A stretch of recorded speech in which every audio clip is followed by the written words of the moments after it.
আসসালামু আলাইকুম। আরও একটি নতুন ভিডিও নিয়ে আমি আপনাদের সামনে হাজির হয়েছি। তবে আজকে কোনো রেসিপি নিয়ে আসিনি। আজকে আমি আপনাদের সাথে শেয়ার করব কিভাবে বেসন তৈরি করতে হয়।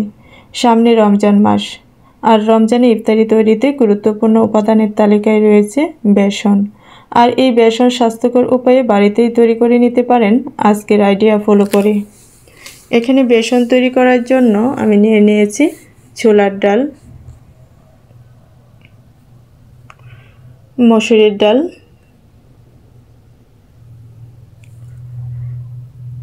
খেসারির ডাল, তারপরে আছে বুটের ডাল। এখানে আছে পোলাও চাল, তারপরে আছে আতপ চাল। সবগুলো উপাদান সমপরিমাণে নিতে হবে।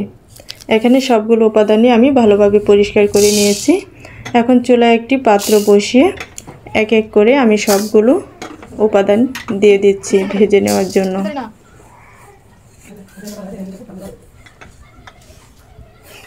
সবগুলো উপাদান দিয়ে দেওয়ার পর আমি হাত দিয়ে ভালোভাবে নেড়ে চেড়ে মিশিয়ে নিচ্ছি।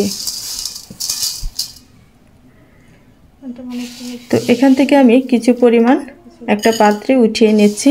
সবগুলো একসাথে ভাজা যাবে না, তাই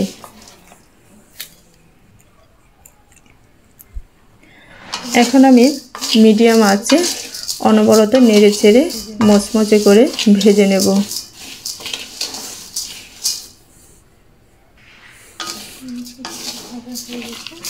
তো ভাজা হয়ে গেছে, এখন আমি একটা পাত্রে উঠিয়ে নেব। উঠিয়ে আমি বাকিগুলো একইভাবে ভেজে নেব।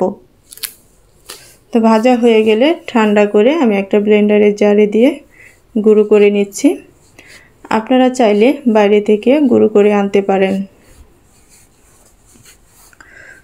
তো গুঁড়ো করা হয়ে গেলে এখন আমি একটা চালনিতে নিয়ে চেলে নেব।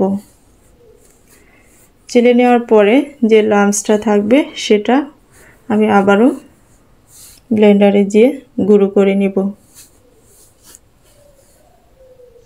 তো এভাবে আমি সবগুলোই গুঁড়ো করে নেব। গুঁড়ো করা হয়ে গেছে, এখন আমি একটা কৌটায় ভরে নেব। আমার ভিডিওটি আপনাদের কেমন লেগেছে অবশ্যই কমেন্ট করে বলে যাবেন। ভালো লাগলে একটা লাইক শেয়ার দিবেন। আপনাদের একটি লাইক আমাকে কাজে উৎসাহ দেয় দ্বিগুণ। আর এরকম নতুন নতুন ভিডিও পেতে চ্যানেলটি অবশ্যই সাবস্ক্রাইব করে রাখবেন। তো আজ এ পর্যন্তই। আপনারা ভালো থাকবেন, আমার জন্য দোয়া করবেন। আল্লাহ হাফিজ।